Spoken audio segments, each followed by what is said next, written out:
توحید اسلام کی بنیاد ہے۔ اس کا مطلب ہے ایک سچے خدا اللہ پر ایمان لانا۔ اسلام میں ہر چیز اسی عقیدے پر قائم ہے۔ توحید کے بغیر انسان کا ایمان نامکمل ہے۔ توحید کیا ہے؟ توحید کا مطلب اللہ کی وحدانیت ہے۔ یہ سکھاتا ہے کہ اس کے سوا کوئی معبود نہیں۔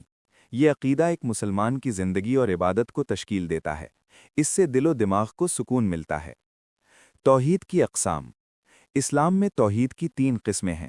ہر ایک اللہ کو بہتر طور پر سمجھنے میں ہماری مدد کرتا ہے۔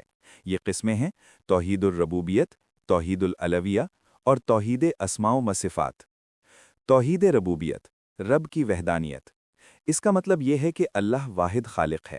وہ کائنات کی ہر چیز کو کنٹرول کرتا ہے۔ کوئی بھی اس کی طاقت یا کنٹرول میں شریک نہیں ہے۔ سب کچھ اس کی مرضی سے ہوتا ہے۔ توحید الوہیت، عبادت کی توحید۔ اس کا مطلب ہے کہ صرف اللہ ہی عبادت کا مستحق ہے۔ دعائیں، درخواستیں اور قربانیاں صرف اسی کے لیے ہونی چاہیے۔ مسلمانوں کو کسی اور چیز کی عبادت کرنے سے گریز کرنا چاہیے۔ توحید اسماء و صفات۔ اللہ کے خوبصورت نام اور کامل صفات ہیں۔ وہ سب کچھ جاننے والا، قدرت والا اور رحم کرنے والا ہے۔ کوئی بھی کسی طرح بھی اس جیسا نہیں ہے۔ توحید کی اہمیت۔ توحید انسان کو ایمان میں مضبوط بناتی ہے۔ یہ مسلمانوں کو مشکل وقت میں ثابت قدم رہنے میں مدد کرتی ہے۔ یہ انہیں صرف اللہ پر بھروسہ کرنا سکھاتا ہے۔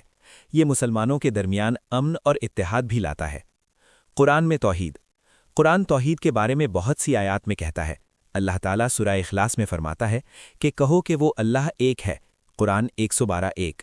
یہ آیت اللہ کی وحدانیت کو واضح طور پر بیان کرتی ہے۔ حدیث میں توحید۔ حضرت محمد صلی اللہ علیہ وسلم نے زندگی بھر توحید کا درس دیا۔ آپ صلی اللہ علیہ وسلم نے فرمایا، جس نے کہا اللہ کے سوا کوئی معبود نہیں، وہ جنت میں داخل ہوگا۔ اس سے معلوم ہوتا ہے کہ اسلام میں توحید کی کتنی اہمیت ہے۔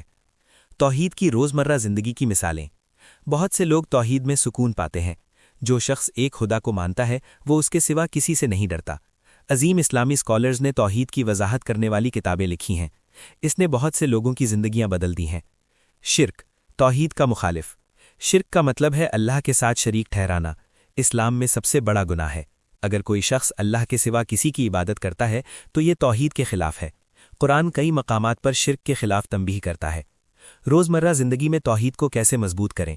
دن میں 5 وقت کی نماز اخلاص سے پڑھیں۔ قرآن کو پڑھیں اور سمجھیں۔ ہر حال میں اللہ پر بھروسہ رکھیں۔ توہمات اور باطل عقیدوں سے بچیں۔ دوسروں کو توحید کی تعلیم دیں۔ نتیجہ: توحید اسلام کا قلب ہے۔ یہ سکھاتا ہے کہ اللہ ایک ہے اور اس کا کوئی شریک نہیں۔ توحید پر ایمان لانے سے سکون، طاقت اور رہنمائی ملتی ہے۔ ہر مسلمان کو توحید پر اپنے ایمان کو مضبوط کرنے کی کوشش کرنی چاہیے۔